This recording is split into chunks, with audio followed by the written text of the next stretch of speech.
चक्षुरुन्मिलितं येन तस्मै श्रीगुरवे नमः। श्रीचैतन्यमनोभीष्टं स्थापितं येन भूतले स्वयं रूपकदा मह्यं ददाति स्वपदान्तिकं। वन्देऽहं श्रीगुरो श्रीयुतपदकमलं श्रीगुरुन् वैष्णवांश्च श्रीरूपं सग्रजातं सहगणं रघुनाथमृतं तं सजीवं साद्वैतं सावधूतं परिजनसहितं कृष्णचैतन्यदेवं श्रीराधा कृष्णपादान् सहगण ललिता श्रीविशाखान्वितं स नमो विष्णुपादाय कृष्ण पृष्ठाय भूतले श्रीमते भक्तिवेदांत स्वामिन् इति नामिने। नमस्ते सरस्वती देवे गौरवाणी प्रचारिणे निर्विशेष शून्यवादी पाश्चात्य देशतारिणे। जय श्री कृष्ण चैतन्य प्रभु नित्यानंद श्री अद्वैत गदाधर शिवासादि गौर भक्त वृंद। हरे कृष्णा कृष्णा कृष्णा हरे हरे, हरे राम राम राम हरे हरे। हरे कृष्णा।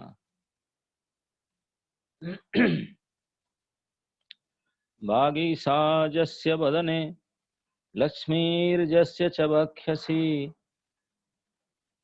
यस्यास्ति हृदयं संवित् तं नरसिंहम् अहं भजे। यस्यास्ति हृदये संवित् तं नरसिंहम् अहं भजे। श्री नृसिंह जय जय जय श्री नृसिंह। प्रह्लादेश मुख पद्म जय पद्म भृंग। हरे कृष्ण। तो भगवान नरसिंह देव की आविर्भाव की कथा यद्यपि अनेक अनेक पुराण में, एक पुराण तो है नरसिंह पुराण करके, जिसमें नरसिंह देव, केवल नरसिंह देव की कथा है। इसके अलावा अनेक और पुराण, जैसे पद्म पुराण में भी नरसिंह भगवान की कथा है, स्कंद पुराण में भी है, और भी अनेक अनेक पुराण में है। जैसे हम लोग गए थे अहोबिलम। अहोबिलम भारतवर्ष में प्रसिद्ध है नरसिंह क्षेत्र। अहोबिलम, अहो आश्चर्य, बिल मतलब करता, अहो बलम, कोई बोलते हैं अहो बलम, अहो बिलम, इतना भयानक बल। तो नरसिंह देव या नव नरसिंह क्षेत्र है, नव नरसिंह है ऊपर से नीचे तक। वहां पे गरुड़ाद्रि है, गरुड़ाचलम बोलते हैं। गरुड़ देव ने हजारों हजार वर्ष तप करके भगवान नरसिंह देव की कृपा प्राप्त किए, भगवान की वाहन बने। गरुड़ाद्रि, वहां पे भी तप किए थे। बद्रीनाथ में, बद्रिका धाम में भी तप किए थे गरुड़ जी, लेकिन वहां तो गरुड़ाद्रि है, गरुड़ाचलम पर्वत है। और कई प्रकार नौ नरसिंह है वहां। तो ऐसे दक्षिण भारत में तो अनेक अनेक नरसिंह चित्र है। सिंहाचलम में वराह नरसिंह, फिर विजयवाड़ा में पानक नरसिंह, ऐसे कई अनेक नरसिंह क्षेत्र है। और भगवान श्री नारायण का स्थान है, वहां नरसिंह देव का तो अवश्य ही विग्रह है। अवश्य। हम जगन्नाथपुरी में जाते हैं, वहां आदि नरसिंह है। ब्रह्मा जी जब मंदिर पश्चात सबसे पहले नरसिंह मंदिर स्थापित, आदि नरसिंह। बद्रीनाथ में जाएंगे, वहां पे भी जोशी मठ में ज्योतिर नरसिंह, वहां भी शंकराचार्य ने स्थापना की। तो इसलिए नरसिंह देव की पूजा कल्प कल्प से होते आ रहा है। और ये व्रत तो देवता, मनुष्य और बाकी लोग अनेक सब चिरकाल से करते आ रहे हैं। नरसिंह भगवान भगवान के एक परावस्था अवतार हैं।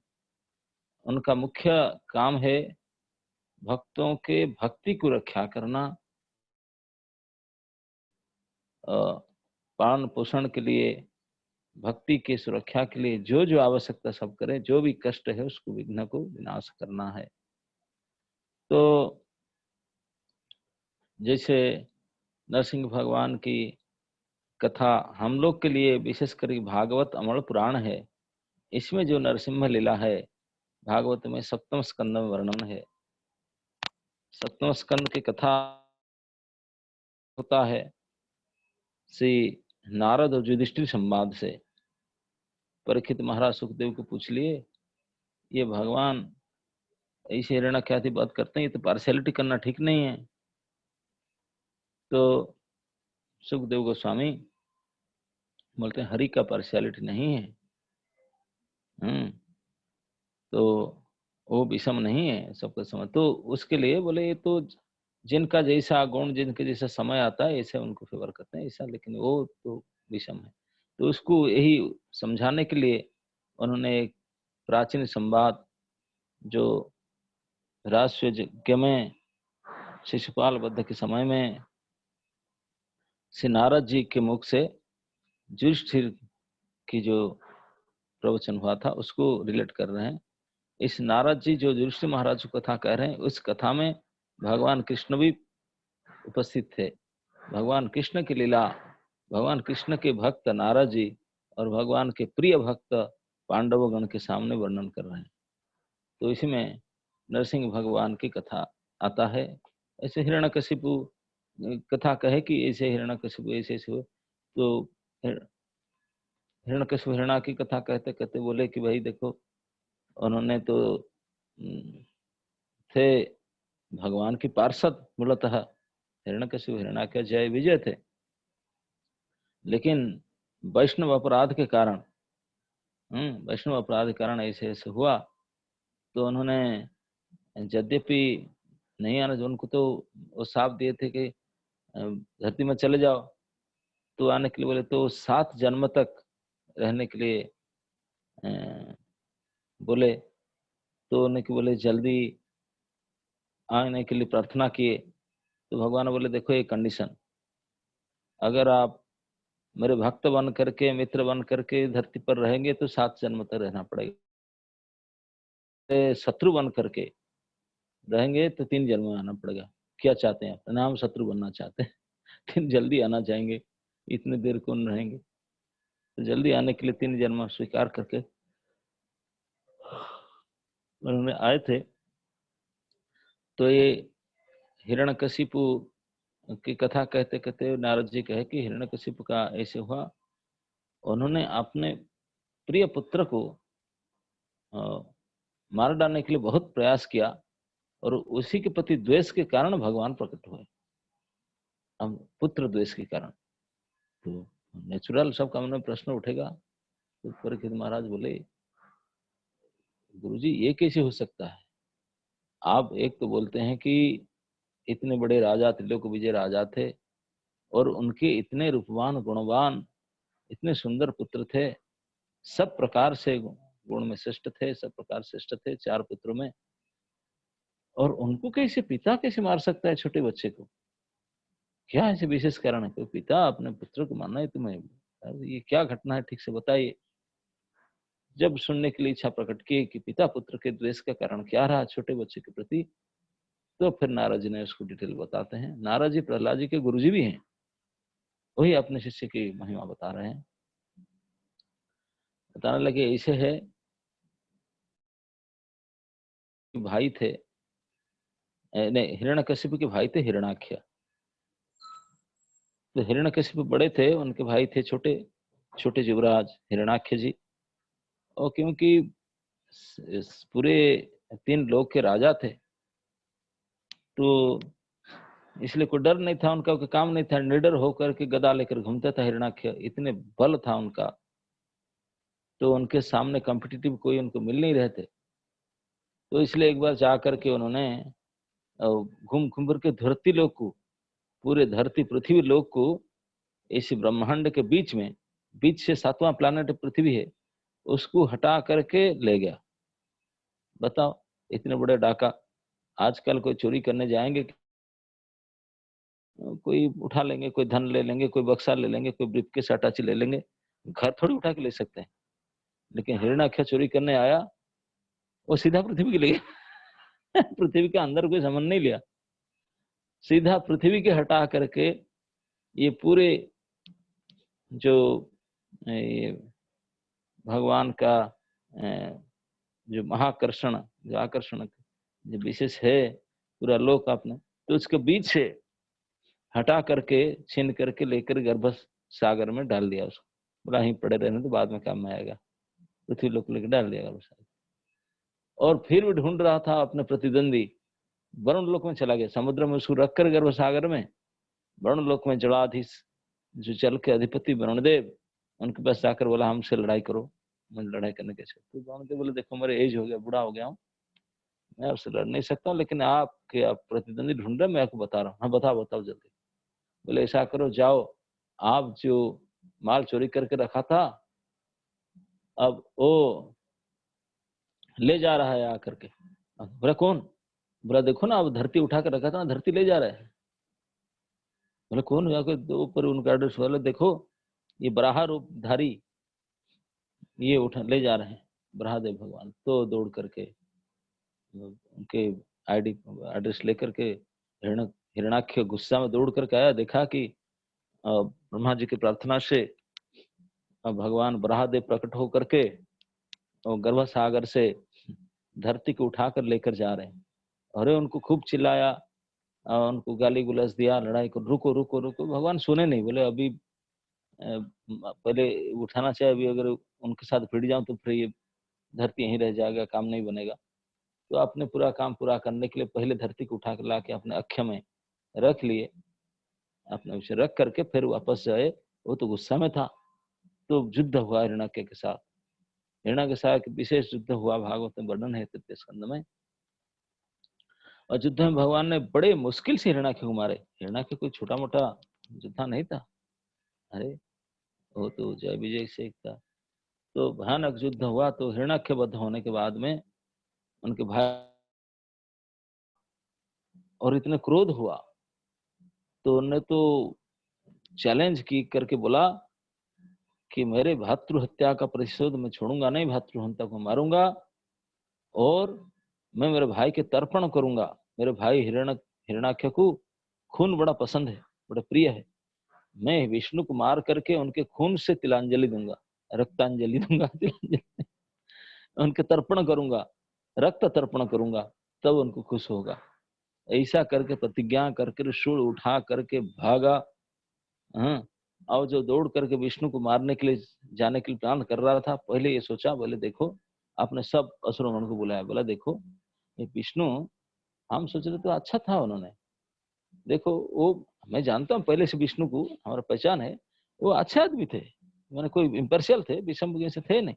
लेकिन पता नहीं क्या हो गया उनका, ये देवताओं के चक्कर में आकर के वो उनको ब्राइब देते हैं, उनको पैरवी करते हैं, उनको थोड़ा खुशामत मरामत के सेवा टेवा के उनके तरफ हो गया। अरे विष्णु को ऐसा नहीं होना चाहिए था, आपने गुण से पतन हो गया उन्होंने। सब दुनिया में जानते हैं विष्णु समता है, विषम है, लेकिन ये क्या कर रहे हैं कि ये फेवर करता है, ये देवताओं को फेवर करता है, हम लोग को विरोध करने लगा। अरे इतने पतन हो गया है देवताओं के साथ में रह करके, हम जैसे पवित्र कुल वाले, हम पवित्र लोगों से न मिल करके देवताओं के साथ उनके साथ संग करके उनका इतनी बुरी तरह से पतन हुआ। वो अच्छा खासा आदमी था, वो आदमी से सुअर बन गया। हाँ, अरे सुअर बन करके उनका काम करने जा रहा है, ये कितने बड़े पतन हुआ उनका। चलो और क्या करें, उनका तो भारी पतन हुआ, लेकिन ऐसा किया कि तो मेरे भाई को मार डाला, नहीं छोड़ेंगे। तो ऐसा करो, हम जानते हैं ये विष्णु के जो शक्ति बढ़ाने वाले ये सारे यज्ञ करके देवता लोग करते हैं, और देवता यज्ञ करते कहाँ से, गाय से घी लेते हैं, और यज्ञ में हेल्प करते हैं ब्राह्मण गण। तो इसलिए, और यज्ञ की सामग्री आता है, औषधि सब जंगल में। तो जहां सुंदर सुंदर उपवन होगा, जंगल होगा, जहां यज्ञ स्थल होगा, जहां ब्राह्मण लोग होंगे, जहां गौशाला होगा, सब जा खत्म करो, ये उनको ऑर्डर दे दिया। ये ऑर्डर दे करके बोला आप लोग ये काम करो, मैं जा रहा हूँ सीधा उनको मारने के लिए, विष्णु को मारने के लिए। आप पहले उनका सब ये सब कनेक्शन खत्म करो, वो दुर्बल हो जाए, बाकी मैं तो मारूंगा जा करके उनको। और वो त्रिशूल लेकर के नीला, अच्छा वो निकल गया। और उनके पार्टी लोग जा करके सारे गो ब्राह्मण आदि को नष्ट करने लगे, यज्ञ ध्वंस करने लगे। उन्होंने पूरे ढूंढा विष्णु को, वो विष्णु लोग चला गया। हो तो जाकर ढूंढ कर देखा, भगवान विष्णु देखे ये तो बड़े खतरनाक हुए, पीछे पड़ गया, छोड़ता नहीं है। तो भगवान विष्णु ने, ऐसे वर्णन है भागवत में कि भगवान विष्णु देखे कि उन्होंने बाहर की ओर बहिर इंद्रिया, उनके सारे इंद्रिय बाहर की ओर देख रहे हैं, अपना अंदर तक कभी देखता ही नहीं। भगवान बोले उनका पीछे कौन पड़े, इतने गुस्सा है, उनके साथ लड़ाई झगड़ा कौन करे, अभी समय नहीं। तो भगवान ने अपने को सूक्ष्म बना करके, एक मक्खी के जैसा अपने स्वरूप छोटा करके, अपने नासा छिद्र में, अपने नाक के अंदर घुस करके उनके अंदर चले गए, उनके अंदर घुस गए। और हिरण्यकशिपु ने अपने अंदर तो ढूंढ गया नहीं, सारे दुनिया को ढूंढ डाला। उच्च लोक, मध्य लोक, नीच लोक, सारे 3 लोक ढूंढ डाला, सारे आकाश पाताल ग्रह नक्षत्र सब ढूंढ डाला, लेकिन उन्हीं के अंदर भगवान बैठे हैं, उसको देखा नहीं। बस भगवान उसके अंदर बैठे और घुस कर बैठ गए थे, और मिला नहीं। आकर फिर बोला कि विष्णु मर गया। मैं सारे ढूंढ कर दिखला, इज नॉट, अब खत्म करो, उनका नाम उठा दो, तो है ही नहीं। तो सारे जहां जहां विष्णु के मंदिर, विष्णु के विग्रह, विष्णु के नाम सब निकाल दिया और अपना स्थापना कर दिया। और बोला कि और क्यों जो ये सब करेंगे, गोवध और ब्राह्मण वध मत करो, छोड़ दो, वो तो मर गया, विष्णु मर गया, या अपने आप मर जाएंगे और क्या। ऐसे विष्णु की वजह से जिए हैं। जैसे पेड़ का जड़ कट जाने से फल पता हो सूख जाए, तो इसे सूख मर जाएंगे, मारना कोई जरूरत नहीं, सब वापस आ गए। तब सोचने लगा ये विष्णु देवता मिलकर जो नियम आदि सब बना रखे हैं, इस नियम को मुझे बदल देना पड़ेगा। तो क्योंकि यही है, कहते हैं कि अशुभ संकल्प, अशुभ विचार, क्योंकि वैष्णव का क्रोध, वैष्णव अपराध जब होता है, मन में इस प्रकार अशुभ विचार उठता है। उनने चतुर कुमार को रोके थे वैकुंठ में, इस अपराध के कारण, उनके गुस्सा के कारण उनके अंदर में अशुभ विचार आ रहा है। अशुभ विचार से सारे गो ब्राह्मण को, यज्ञों को, इस प्रकार के अशुभ कर्म करता है, भगवान के विरुद्धाचरण किया। और अंततः ये सोचा कि ये जो सब वेद धर्म है उसको पलटा दूंगा। वेद धर्म को पलटाने के लिए बोला, इतने बड़े मुझे नियम, प्रकृति के ऊपर अपने आप को मालिक बनाना पड़ा, प्रकृति के ऊपर निर्देशक मुझे बनना पड़ेगा। भगवान कहते हैं मया अधिकरण प्रकृति, नहीं मया अधिकरण प्रकृति, मेरे अधिकता प्रकृति चलेगा। तो इसके लिए शक्ति प्राप्त करने के लिए उनको पता था ये जिम फिम जा करके शक्ति नहीं मिलेगा, शक्ति तो तपस्या में मिलेगा। तपस्या करने के लिए तो उन्होंने निकला कि मैं जा रहा हूँ महेंद्राचल, तप करके शक्ति प्राप्त करके आऊंगा और प्रकृति के अधिपति बनूंगा, तब फिर विष्णु के कंपिटेंट बनूंगा। विष्णु का जितने पार, मेरे भी इतने पार हो जाएगा। तो ब्रह्मा जी को प्रश्न करके बोला, ब्रह्मा विधाता है, उनको तप करके उन्हीं के पोस्ट फले ले लूंगा मैंने। ब्रह्मा विष्णु महेश तीनों होते हैं। अब विष्णु तो फल डाउन हो गया, अब महेश तो हमेशा अपने आप वो बातचीत करते नहीं, अपने मस्त में रहते हैं, समाधि में, उनको मतलब ही नहीं। एक्टिव यही है ब्रह्मा, है ना, मैनेजमेंट वही संभालता है। तो उसी को उसके पोस्ट में ले लूंगा, खत्म होता है। और पोस्ट लूंगा कैसे, ना उसकी ताकत मेरे पास आ जाए, मैं ना कंपटीटर बन। तो इसीलिए ब्रह्म पद लेने के लिए ब्रह्मा को ही तो दान से ब्रह्मा के पोस्ट लेना चाहा। ये क्या गलती विचार, जिसे असुरी विचार है।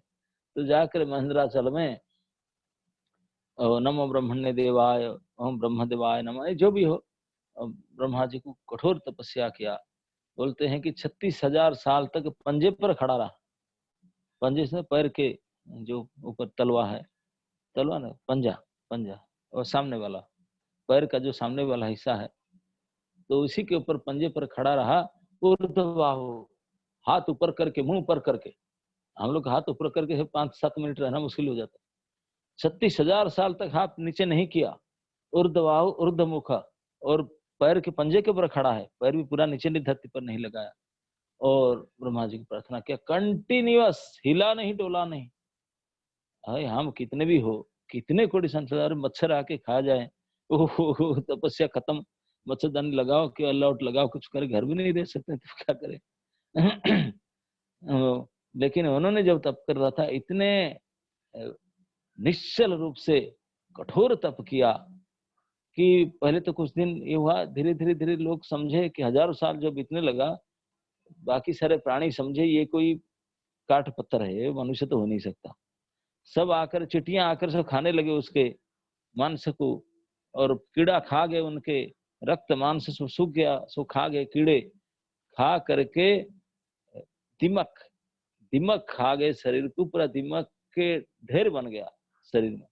केवल स्केलेटन था, लेकिन वो सतयुग था। अब प्राण था मज्जागत। इसे कलियुग में प्राण है अन्नगत प्राण, और अन्य युग में वायुगत, फिर रक्तगत, और उसमें मज्जागत प्राण था। अस्थि के अंदर जो मज्जा है तभी वहां प्राण रहता था, तो इसलिए प्राण नहीं जाता था। पूरे शरीर में एक ड्रॉप ईमान से नहीं था, एक ड्रॉप ब्लड नहीं था, भेन फेन कुछ नहीं था, केवल स्केलेटन था, हड्डी, सूखा हड्डी। लेकिन हड्डी के अंदर जो मैरो, जो मज्जा था, उसी के अंदर प्राण था उस समय में। तो इसलिए उन्हें जीवित था, जीवित रहा। और वैसे 36,000 साल तक तप करने के बाद जो देवता लोग जा करके, पहले तो देवता लोग देखे जब मंदराचल चला गया, है ही नहीं, इतने लंबा सा चला गया, तो इंद्र ने आया, आकर के जो अटैक किया, बोले हमारा तो अभी कोई नहीं, अभी हम लड़ाई करेंगे। इंद्र अपने सदर बड़ा साज करके आकर के हिरण्यकशिप की राजधानी पर अटैक किया। अटैक किया, जो इंद्र तैयार होकर आया था वो राजा नहीं है, अराजकता है। तो बाकी जो देवताओं के सेनापति, असुर के सेनापति थे, वो सब डर के मारे भाग गए।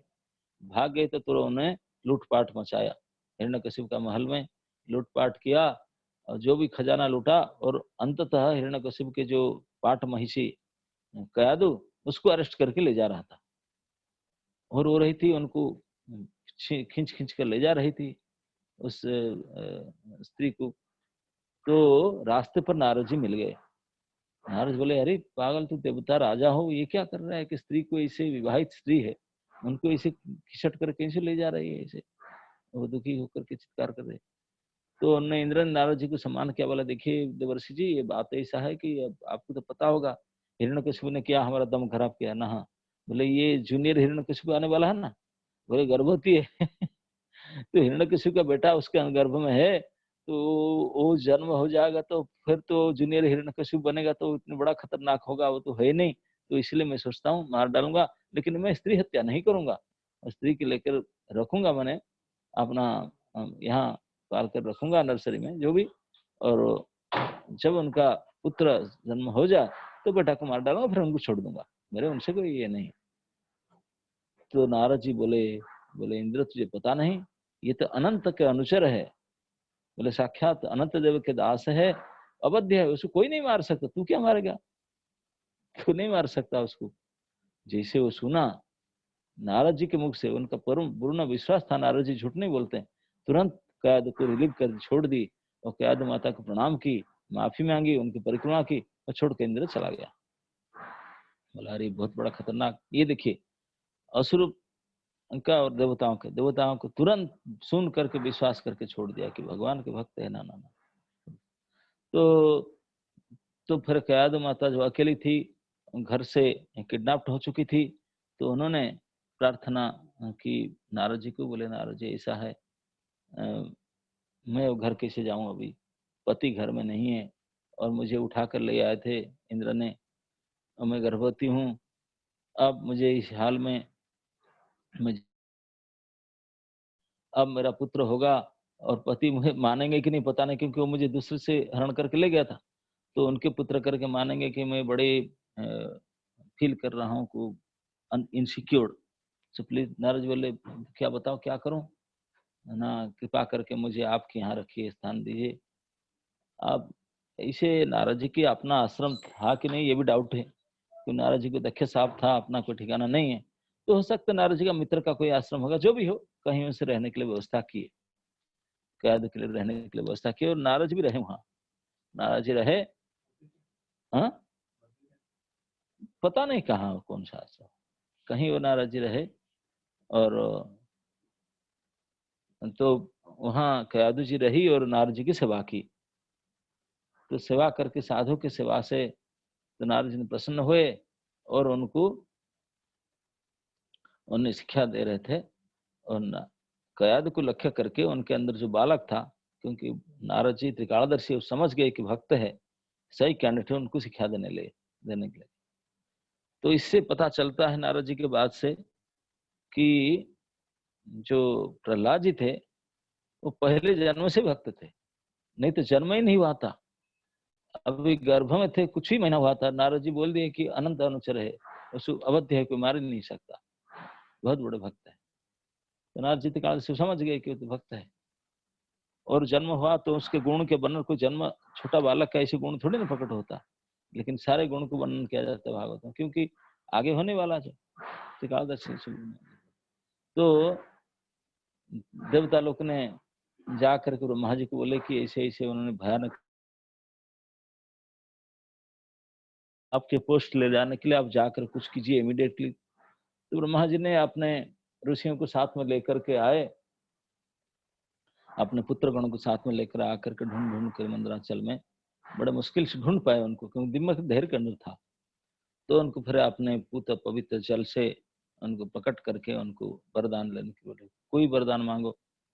तो अन्य अन्य पुराण में तो है कि सीधा बोले कि मुझे अमर बना दीजिए। ब्रह्मा ने बोले excuse me, how can I do this, मैं खुद मरूंगा, तुझे कैसे अमर बनाऊंगा, जो मेरे पास है नहीं, तू क्यों मांगता, जो पर है मेरे पास वो बोलो, हम कुछ करें।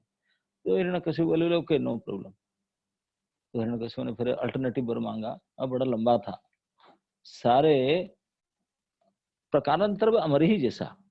बोले सीधा सीधा अमर नहीं बनाओगे तो इनडायरेक्टली अमर ही बनाओ।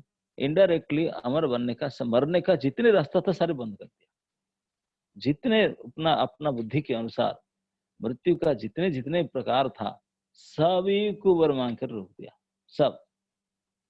यहाँ तक कि बोल दिया कि आपके सृष्टि में जो कोई प्राणी है किसके द्वारा नहीं मरूंगा, सजीव से नहीं, निर्जीव से नहीं, जल से नहीं, स्थल से नहीं, आकाश में नहीं, बाहर से नहीं, अंदर से नहीं, रात में नहीं, दिन में नहीं।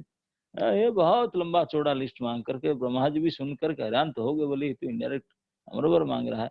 लेकिन उनका पास कोई उपाय नहीं था, क्योंकि इतने घोर तप किया था कि उससे भी वो डरते थे, तो उनको तप से विरत करना चाहते थे। तो ब्रह्मा जी ने भी सैंक्शन कर ओके सो डन, तथास्तु। तथास्तु करके ब्रह्मा जी चले गए। तो ब्रह्मा बल से बलियान होकर के हिरण्यकशिपु घर वापस आया। तो कयादु माता ने नारद जी से ये प्रार्थना की थी कि मुझे इच्छा प्रसव वर दीजिए, मेरे पति आने के बाद उनके सामने मैं प्रसव करूं। लेकिन ये पति कब आएंगे भरोसा नहीं, इतने कितने हजार साल रहे और कब कितना तो रहेंगे, तो मैं गर्भ आज टीच रहे इतने साल, तो गर्भ तो लिमिटेड होता है 10 महीना। तो नारद जी उनको अपने शक्ति से ये 2 वरदान दिए थे कि आप के जो गर्भ है, अभी एक होता है ना टेप रिकॉर्ड में ये बटन पॉज, पॉज बटन होता है, पॉज बटन में क्या एक्शन होता है, यही रहेगा। अब जब फिर दबाए तो फिर वहीं से शुरू होगा, पता ना, जैसे आपको सुनते थे पॉज बटन दबा देंगे, जहां रहा वहीं रहा, फिर 2 दिन 4 दिन जितना जाकर पॉज बटन दबाएंगे, फिर जहां से छोड़े थे वहीं से शुरू हो। तो नारद जी ने पॉज बटन दबा दिए उनके गर्भ के मामला में। जितने महीना का था 4 महीने का 4 महीना ही रहा, और 36,000 साल तक 4 महीना ही रहा, बढ़ा नहीं। और दूसरा उनको वरदान दिए कि आप पति आने के बाद आप कैसे उनके सामने आप डिलीवरी कर सकते। तो वो जब घर आए तो कयादु ने आश्रम छोड़कर गए उनके पति के पास में, पति स्वागत किए। तो पति के सामने फिर उनका संतान हुआ। तो ऐसे कहते हैं 4 पुत्र थे उनके, उनमें से श्रेष्ठ थे प्रहलाद। प्रहलाद, अल्लाद, अनुलाद, सल्लाद, और एक बेटी था उनके सिंगिका करके। तो इसे तो अ, प्रहलाद का सबसे श्रेष्ठ गुण था, रूप था, देख करके श्याम वर्ण के थे। तो इतने अच्छे युवराज को देख करके हिरण्यकशिपु तो खूब प्रसन्न होते थे, और मन में डिसाइड भी कर चुके थे मेरा साम्राज्य के संपूर्ण अधिकारी में इसी को बनाऊंगा, ही इज माई उत्तराधिकारी। उत्तराधिकारी अपने मान चुके थे प्रहलाद को, इतने उनके प्रसन्न थे। तो यद्यपि उनको 5 साल हो गया स्कूलिंग के लिए, अब क्या करेंगे, पढ़ाना पड़ेगा, तो वो भी इतने आसक्त थे उनको, फिर भी गुरुकुल में भेजे। गुरुकुल ज्यादा दूर नहीं था, पास में ही था, राजकीय महाविद्यालय था गुरुकुल, जिसमें उनके शुक्राचार्य के पुत्र थे षंड और अमर्क, वो थे प्रिंसिपल एंड डायरेक्टर। शुक्राचार्य जी उनके पत्नी का नाम था ऊर्ज्वसती। तो उनके 3 संतान थे, बेटी था देवजानी और 2 बेटे थे सांडा और अमर।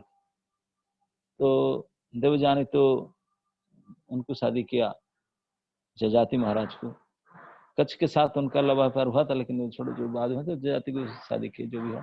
तो लेकिन ये 2 लड़के वो ऐसे डिस्टर्ब होकर के शुक्राचार्य फिर हिमालय में चले गए तपस्या करने, और बोले आप धनुषाण में जा रहा हूँ। तो शुक्राचार्य चले गए। तो ये संडा अमर जो हैं वो बहुत बड़े पूरा गुरुकुल खोल करके अपने मैनेज कर रहे थे, पिताजी का ही था गुरुकुल, उनको मैनेज कर रहे थे। रॉयल फैमिली से लोग सब जाते थे पढ़ने के लिए, सब उनके सब। तो प्रहलाद महाराज भी इसी गुरुकुल में गए पढ़ने के लिए। तो लेकिन हिरण्यकशिपु इतने अपने पुत्र के प्रति आसक्त थे, इतने प्रेम करते थे, तो बीच बीच में बुलाते थे उनको। तभी तो फोन नहीं होता होगा, खबर भेजते होंगे कि संडे फंडे बुला के लाओ, थोड़ा मिलना चाहता हूँ पुत्र से। तो गुरु लोग ने किसी के हाथ में भेजते थे, कभी कोई स्वयं लेकर आता, नहीं तो किसी के हाथ में भेज देते थे, जाओ पिताजी से मिल करके आओ। सेवक लोग जाते थे, लाकर फिर वापस छोड़ देते। तो हिरण्यकशिपु जब एक बार बुलाया अपने बेटा को, तो प्रहलाद जी आए। तो आकर के जब मिले, तो इसके बीच में एक वर्णन है, जब हिरण्यकशिपु बलियान होकर के वापस आया ब्रह्मा से, तो करके आकर के इतने बल बढ़ गया उसका और घमंड ही बढ़ गया, तो सीधा वही यहाँ के कैपिटल सिटी चेंज कर दिया, सीधा स्वर्ग में अपना घर बनाया। इंद्र का रेसिडेंस को परमानेंट रेसिडेंस बना, कट मजरा के पान खूब इंद्र तृप्ति खोल करके किया, और उनका प्रबल और बहुत खुल करके किया, कई हजारों हजारों साल तक सर पर। उसका कोई अप्रतिद्वंदी था, कोई प्रतिद्वंदी थे नहीं ब्रह्मा बल से, कोई उनका कंपटीशन नहीं था, कुछ नहीं था, सारे मालिक था वो। यहाँ तक कि प्रकृति के भी स्वामी बना था वो, कोई धरती आदि में तभी वर्णन है। उनके हिरण्यकशिपु जो राजा थे, तो उनके प्रजाओं को कभी खेती करना नहीं पड़ता था। अनाज आदि को लाना है, कुछ प्राप्त करना है, बोलेंगे वो खेती करें तो फ्री उपजाएं, धान गेहूं गन्ना तेल, कुछ जरूरत नहीं। उनके प्रजाओं को बोलता था कोई खेती ना, क्या करें कैसे मिलेंगे ना, आप लिस्ट बनाओ, थोड़ा ज्यादा भी लिखना, लिख कर मुझे बता दो, अब मैं बोल दूंगा, आपको होम डिलीवरी हो जाएगा। धरती देवी ने स्वयं आपको पहुंचा देगी नेचुरल प्रोडक्ट, कोई ऑर्गेनिक प्रोडक्ट मिलेगा और होम डिलीवरी मिलेगा। कोई खेती वेती करना जरूरत नहीं, no farm no agriculture nothing, कुछ नहीं। अरे और माइंस, बोले माइंस भी, माइनिंग की जरूरत नहीं, माइनिंग डिपार्टमेंट खत्म करो, मैं यहीं से बैठ के ऑर्डर करूंगा। पर्वत के घाटी पर जो खान आदि खनिज पदार्थ वो स्वयं लाकर होम डिलीवरी दे जाएंगे। और बाकी जल गंगा जी, बोले वो सबको बोलूंगा, ये हमारे सिटी की जिस जिसका घर में चाहिए उनका घर के सामने होकर बहेंगे अपनाएंगे। और जो सेवक गण थे नरसिंह भगवान की, जो तो उनको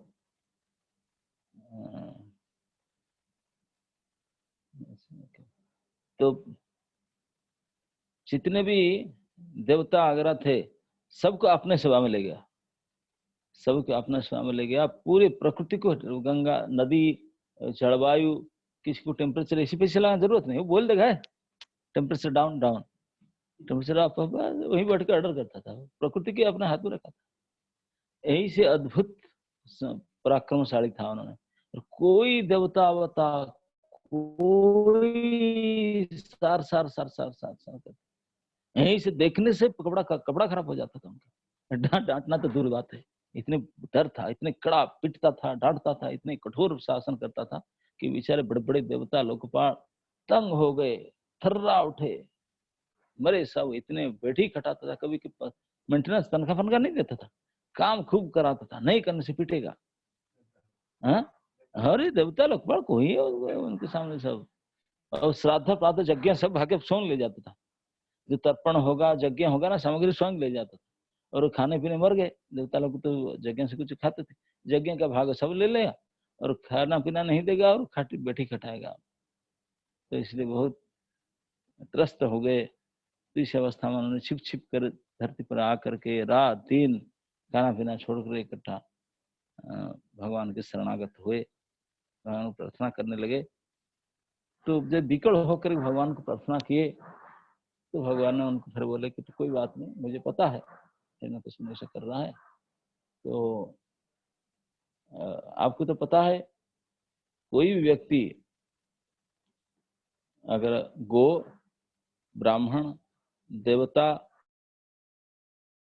धर्म, नीति, ये सब को अगर पलटना चाहता है, कुछ करना चाहता है, तो फिर वो जल्दी मर जाएगा, बचेगा नहीं। तो इस बात के ऊपर भक्तगण थोड़ा बहुत आस्था बना रखे थे, लेकिन भगवान ने तो फिर देवता लोगों ने पूछा कि बोले सर आपको पता है, आप बोलते हैं कि हाँ ये तो हम लोग को परेशान करके रखे हैं, आप बोलते हैं हम देवताओं तो हम हैं, वेद धर्म नाश किया है, ये सारे तो जो जो आप बोलते हैं सब किया, गो ब्राह्मणों को बहुत नष्ट किया है, तो आप कब प्रकट होंगे, कब उसका मृत्यु होगा? ना मैं बोल दिया वो तो रहेगा नहीं, मरेगा, लेकिन सर कब, थोड़ा हमारा हाल खराब। बोले देखो आप लोग कभी रो रहे हैं, ठीक है मुझे पता है जाना चाहिए, लेकिन अभी मेरा ऐसे एमरजेंसी जाने का टाइम नहीं है। लेकिन अगर उनके भक्तों के प्रति कोई उन्होंने द्वेष किया और उनका अपराध किया,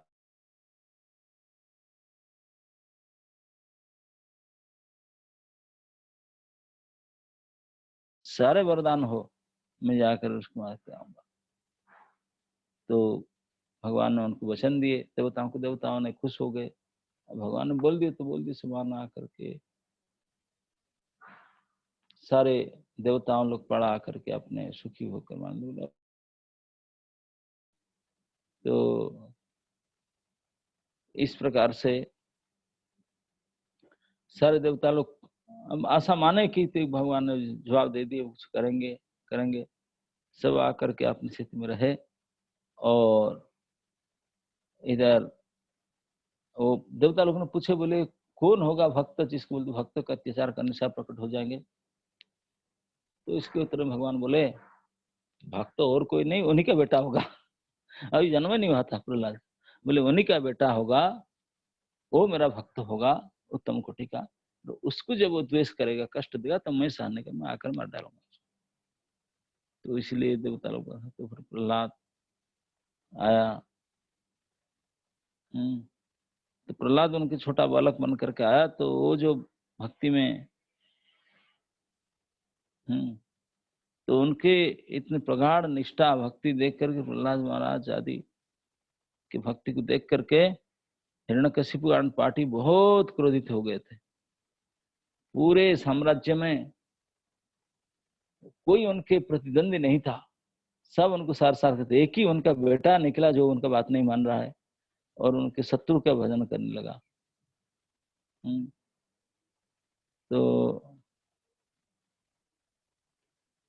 इस प्रकार हिरण्यकशिपु ने जो अत्याचार कर रहा था, तो उसके लिए देवताओं को भगवान ने आश्वासना वाणी दिए कि उनके बेटे के ऊपर जब वो अत्याचार करेगा तो मैं मानूंगा नहीं, सारे नियम को तोड़ करके आगे बढ़ डालूंगा उसको।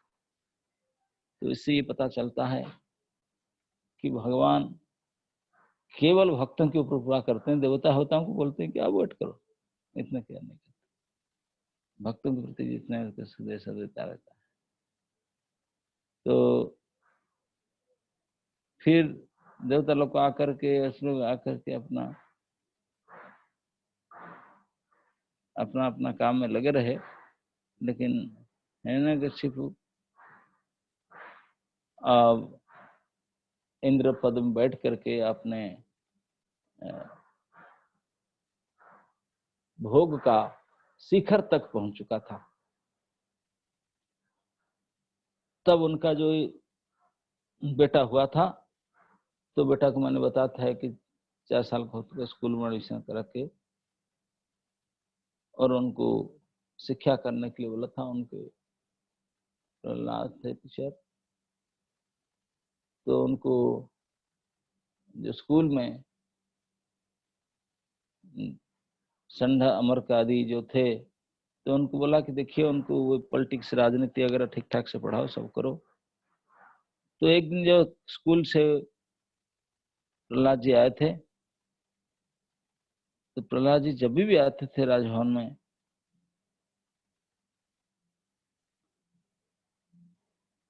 प्रहलाद जी इतने नम्र गुण में थे, ब्राह्मण्य शील संदर्भ में से बताया था कि शीलता, गुणता, इतने सुंदर सुंदर गुण थे प्रहलाद जी में। जो छोटे बालक थे, लेकिन फिर भी उन्होंने क्या करना, फिर भी उन्होंने ऐसे गुण था, जब वो आते थे राज दरबार में, छोटे से बड़े तक सबको प्रणाम आदि करते थे, सभी को प्रणाम करना, सभी को सम्मान करना। ऐसे देख करके सारे उनको भरी भरी प्रशंसा कर रहे थे। और महाराज हिरण्यकशिपु तो देखा कि मुझे मेरा पैर में, मेरे हिरण्यकशिपु के पैर में पड़ते थे, भली प्रकार से सम्मान करते थे। तो हिरण्यकशिपु प्रेम में गदगद होकर उनको गले में उठा करके उनको चुम्बन आदि लाड़ प्यार करते थे। और तो उनको पूछने लगे एक बार, बोले अच्छा बेटा बताओ, गुरुकुल में रहता है भाई, इतने दिन हो गया, तो गुरु जी ने तो कुछ पढ़ाए होंगे। बोले क्या पढ़ाए? तो प्रहलाद महाराज ने प्रथम बारी में जो स्कूल से गए थे, तो इस बार में उन्होंने अपने कच्छप को ऐसे उत्तर दिए। पहले प्रश्न का उत्तर, मतेन्न कृष्ण परतो सतो बा मिथो विपद्येत गृहव्रतानाम अदांत गोभिर्विशते सं पुनः पुनः सर्वित सर्वणानाम। तो पुनः पुनः सर्वित सर्वणानाम, तो प्रहलाद महाराज यही कहे कि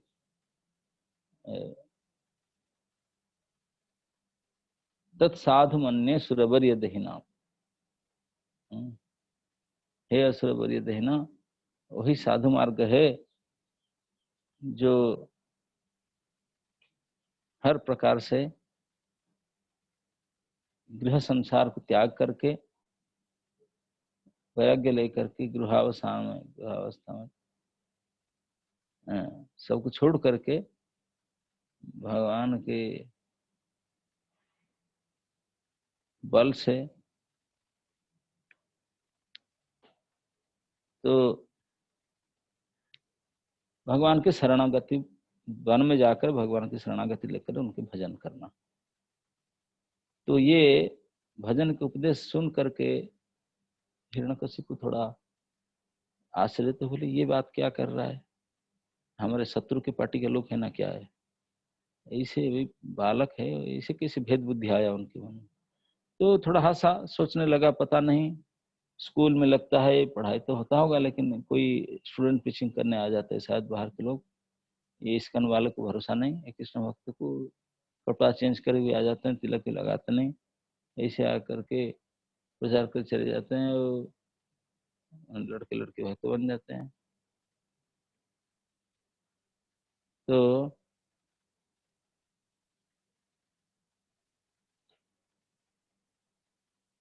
तो इसलिए उन्होंने, हिरण्यकशिपु ने स्कूल को मैसेज भेजा और स्ट्रिक्ट ऑर्डर दे दिया कि अब देखा पढ़ा करो, गेट टाइट करो, समबडी इज कमिंग, कोई आ रहे हैं टीचिंग करने के लिए, तो उनको रोको और ढंग से ध्यान दो, मैं जो पढ़ा, जो सिलेबस है वही पढ़ाओ, ये वाटर ये क्या सब फालतू पढ़ रहा है। तो जब गुरु जी के पास मैसेज गया, वो तो बहुत डर गए, बोले सम्राट का कंप्लेन है, बहुत हाई पावर, बड़े उनके लिए इंसल्ट हुआ। तो जब प्रहलाद को लेकर गए, उनको बड़े पूछे प्यार से, बोले प्रहलाद बेटा बताओ क्या हो गया, कि कहाँ से सीखा, क्या किया। तो प्रहलाद जी चुपचाप बैठे थे, वो बोल नहीं थे, तो उनको बहुत फुसला करके, जैसे तैसे प्रकार में फुसला करके उनको निकालना चाहे बात, लेकिन प्रहलाद तो बोले नहीं। बोले आप क्या समझेंगे, मुझे कौन बताया, वो तो भगवान ने बताते हैं, भगवान कैसे बताएंगे? बोले इसे लोहा चुंबक, उसमें कोई प्रपोजल थोड़ी, इसमें एक्सेप्टेंस थोड़ी ना होता है, वो तो नेचुरल है, नेचुरल। जिसका चित्त चंचल ना हो तो हाँ, तो इस प्रकार स्कूल में टीचर लोग ने जितने प्रकार से उनसे प्रयास किए कथा निकालने के लिए, निकाल नहीं पाए। धमका चमका करके बोले चलो, फिर पढ़ाना शुरू किए, फिर पढ़ाना शुरू किए। इस बार प्रहलाद महाराज अच्छे, जो मिड टर्म एग्जाम होता ना, मिड टर्म एग्जाम में अच्छा मार्क आया उनका, अच्छा मार्क आया तो वो लोग समझ गए, बोले तो अभी अच्छा कर रहा है, अभी अभी क्रेडिट ले लें, अभी सम्राट के पास ले जाएंगे और अच्छा उन्हें आंसर देगा, उनका इंटरव्यू हो जाएगा, अच्छा होगा तो हमको बॉक्सेस मिलेगा, बोनस मिलेगा। तो एक दिन डिसाइड करके अब हिरण्यकशिपु के सामने लेना चाहे, लेकर आना चाहे, भली प्रकार टेस्ट कर देखे कि पक्का है। तो हिरण्यकशिपु दोनों, न संढ और अमर के दोनों उनको लेकर के माँ के पास उनको छोड़े। माँ ने उनको खिला पिला करके, नहला करके, बिल्कुल फिट करके, उचित उचित रंग की, उचित साइज की पोशाक ऐसे पोशाक आदि से परिच्छन आदि से फिट करके तो उनको फिर राज दरबार को भेजा। तो गुरुद्वार ने उनको राज दरबार लेकर गए, और राज दरबार में प्रहलाद महाराज जब घुसते हैं, घुसते ही सबको सिक्योरिटी से लेकर के आगे तक, चाचा हरे कृष्णा, ताऊ हरे कृष्णा, सो करते करते जा रहे थे। सबको सम्मान दे रहे थे, सबको सम्मान दे रहे थे। सभी इतने प्रसन्न होते हैं, प्रहलाद जानते हैं ये कुमार इतने सुंदर बालक, इतने देखने में कितने आकर्षक है, गुण भी इतने अच्छा है, और इतने नम्र है, इतने हमको सम्मान करता है। जितने वयस्क लोग, जितने प्रकार के असुर लोग थे, सब का दिल पिघल जा रहा था उसको देख करके, उनके प्रति सबका स्नेह उमड़ पड़ रहा था, और सभी अपना अपना आशीर्वाद दे रहे थे प्रहलाद को। और जब फाइनली राजभवन में प्रवेश करता था, राजभवन में जब इंद्र की नए हिरण्यकशिपु के नजर पड़ता, उनके नजर में आता था, पिताश्री कह करके वहीं से दंडवत प्रणाम करता था। हिरण्यकशिपु, आप जानते हैं जो बड़े बड़े राक्षस होते हैं, असुर होते हैं, उनके अंदर आसक्ति बहुत ज्यादा होता है, अपने लोगों के प्रति जो ममता भी बहुत अधिक होता है। तो हिरण्यकशिपु का ममता बहुत अधिक था, असुर होने के नाते अपना संबंधी, और इस ममता अधिक के कारण तो उन्होंने भी का बड़ा आसक्ति था, तो उन्होंने भी उठ करके इससे स्नेह से, ममता से इतने गदगद हो उठा, आपने राज सिंहासन पर उठ करके, बेटा ओ पिताश्री प्रणाम करके, तो गदगद होकर उठकर दौड़ पड़ा, जा करके दूर से उसको उठाया, उठा करके गोद में लेकर आया, गोद में लेकर के उनके चुम्बन किया, मुख चुम्बन किया, मथा सूंघने लगा, उनकी पीठ थपथपाने लगा, बार बार गोद में लेकर के लालन पालन लाड प्यार करने लगा, और इतने खुश हो गया था। वाह, प्रहलाद थे ही योग्य इसके लिए, इतने सुंदर रूप, इतने गुण था, योग्य थे बिल्कुल इसके लिए। तो इस प्रकार लालन लाड प्यार करके अंत तो फिर पूछने लगा, बोले पूछूंगा, लेकिन ये पूछने में होशियार हुआ, पहले पिछली बार पूछ दिया था। पिछली बार क्या पूछा था प्रश्न? बेटा प्रहलाद बताओ तो सही, स्कूल में आप जो पढ़ाया जाता है उसमें से तुम कौन सा चीज अच्छा शिक्षा याद किए हुए था? तो सभी चीज याद नहीं होगा, जो कंठ कर लिया हो, याद कर लिया, वही बात बताओ, कौन सा बताओ जो सब याद किए हो। तो प्रहलाद महाराज तो तत्साधु बन्य असुर वर्यधीनम, तो ये जो बोले कि गृह बताना, मैंने जंगल में जा करके हरि में आश्रय तत्, भगवान की शरण ग्रहण करो, जो ये बात बोले, तो मैंने तो बोला एक बार इस बात नहीं पूछूंगा, हाँ सिलेबस से पूछता हूँ, मैं बाहर इधर उधर की बात कर रहा। तो बेटा आपके गुरुजी ने आप लोग कोर्स के अनुसार जो पढ़ाए, गुरुजी से जो सीखा, जो आप पढ़ाए, उसमें से कौन सा आप अच्छे मानते बताओ।